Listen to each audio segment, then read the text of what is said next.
You are watching Xirtus. You know Giant Rock? The guy who lived under it, the fucking CIA, whatever, blew up his house, arrested him. He died in jail shortly after, prison, whatever. It's the biggest rock in the world. This isn't it. Giant Rock, Joshua Tree, or yeah, No, not that was the Pasadena. one in Neil Young's nose.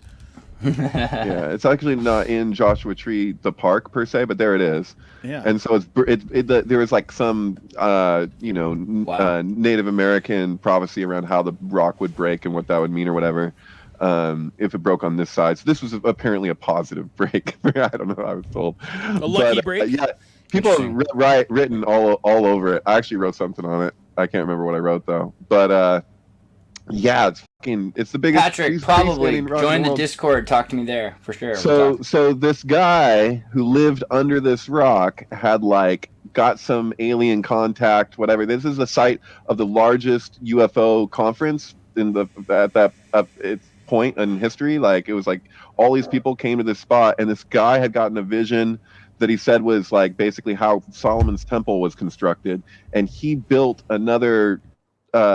I don't know, some kind of dome type thing without any nails, and it's all what is it called? The some bullshit Galactatron. This is wild.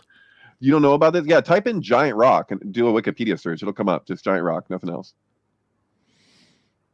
No Galactatron? That No, seemed like the funnest part to type. It's not Galactatron. It's something like that though. It's something silly. Giant Rock. Look up the Wikipedia. It's funny. I was just watching another show yesterday on YouTube. It's about homeless people in Mojave. And then I don't. Yeah. People really?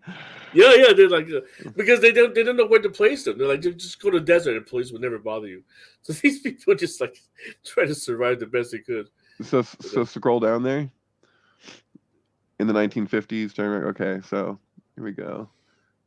Let's do it. In the 1950s, Giant Rock was a gathering point for UFO believers. It is located on land which was at time leased by George Van Tassel, a friend of Kritzer's, and a ufologist, a purported flying saucer contactee and organizer of UFO conventions. In 1947, Van Tassel, a former aircraft inspector, leased the property from the Bureau of Land Management and left Los Angeles and moved to Giant Rock with his wife and 3 children. Van Tassel also built the nearby Integratron. There it is. The Integratron. Yeah, and that thing is a sound machine that I have checked out when I went to Wow. Joshua Right, Tree. but there was supposedly a device that he had built in the middle of it that did this rejuvenative thing. You could live longer, you could prolong your life. That was the idea. That is the Integratron, and it's gone. They confiscated it. Really? It was a device in the middle of it that was did this whole thing, and all of his he had all these blueprints for it, and those were all taken.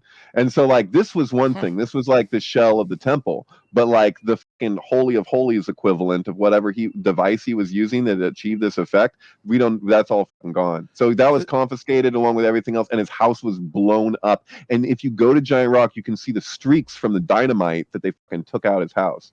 It's crazy. Legend has it was a special blowjob robot. Just to bring it back to LBJ, it was some new tech. I thought you were bringing it back to Nancy Bring Reagan. Yeah, Nancy Reagan, she threw her monolith on the table, and LBJ was like, oh my god. All right, but How many letters removed from Hal is that? LBJ? I mean, that's just one letter removed. IBM, IBM, Hal, LBJ, LBJ. So Wikipedia isn't going to give you the full thing here, but this is a whole trip. And this guy had connections to the Lears, jet, jet. Learjet, yeah. And really? So all these things. And so my question is, I need to look at the time frames of stuff. But as I was watching the show, I was like, did they know each other? Did they overlap like Parsons and this guy? I don't think so. No, I don't think so. No, actually, I don't know. What do you? it's Did you look at the years involved with when this guy fucking had that UFO convention in the fucking 50s? Come on. No, it's funny that you mentioned Learjet because his the son of Bill Lear, John Lear, he just died last year. He's one of the biggest names. He's the one who brought Bob Lazar to the mainstream. Yeah. From Area 51, and John Lear, he was this huge UFO conspiracy nut.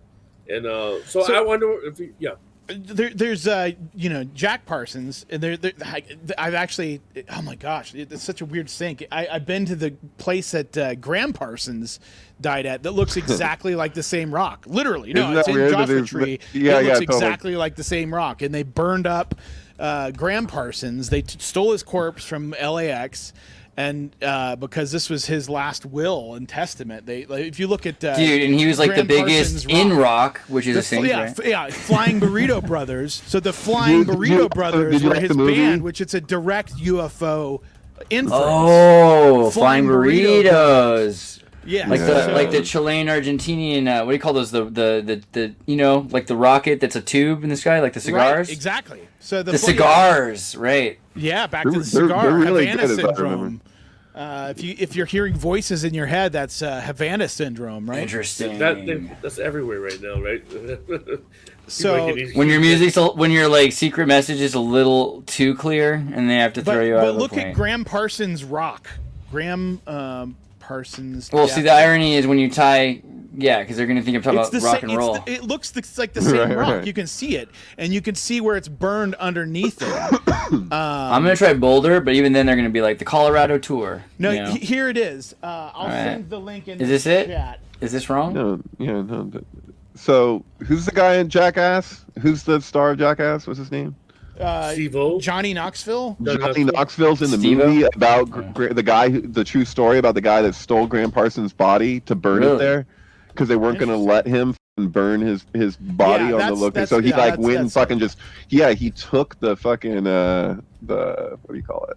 Grand Theft Parsons. I'll watch it. Grand Theft Parsons. That's great.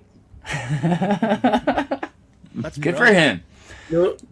It's a true story. Johnny Knoxville, he did some documentary back in the early 2000s, and they all disappeared on YouTube because he was investigating the Nazi twins experiment in Brazil, and a whole bunch of like crazy investigative but they're all gone. I can't find them anywhere. I mean, it makes sense. I always figured that Wild Boys was a cover for something. I mean, why would you get to go all around the world to all these cool countries in Indonesia and just act like you're dumb? That's what I want to do all the time. Yeah. Totally, just being that dumb, and you're like, yeah, I know, I thought of that because you know what? It reminded me. Just play dumb. Dude, what was the guy? I want to say Chuck Berry. Is that his fucking name? The guy who did the there's Sam Rockwell movie about him, but he did the Gong Show. He came up with it, and the Dating Game. And right. Confession of the Dangerous Mind. He was a secret agent. Yeah, that guy fucking he said in his autobiography, he claimed that when they would send the people from the Dating Game to other countries for their date, that it was a cover for him to have a reason to go there and to make assassinations. He was doing hits, and they're like, look, we know what it's like to be like this. You're American, you come back from Korea, you're little, you know what, we got a thing for you. We got a place for you in our society. You're going to be fine. And anybody who thinks that this isn't, anyone who thinks this isn't true, I'm astounded, because it's kind of like when you watch American Psycho. There are some people who watch American Psycho and think it's all just in his head. And then there's everyone else who's like, yeah, he's that rich, and therefore his family has to clean up after him. And you got to know the difference. And here's a guy who literally was able to tell everybody after a certain date what happened, and it was his best cover story, is they just think he's ridiculous. Wait, Andreas, you're not saying that like that whole thing of that he's got to return some videotapes is implying that the whole thing is in his head because he's been watching a lot of videotape movies? That's what So I talked to a girl once who literally believes that. So yeah, we got to take it back to Strange Angels. Kind of freaks me out. There are actually people out there that believe things are happening the way they're told, and then that just allows society to keep going. It's amazing.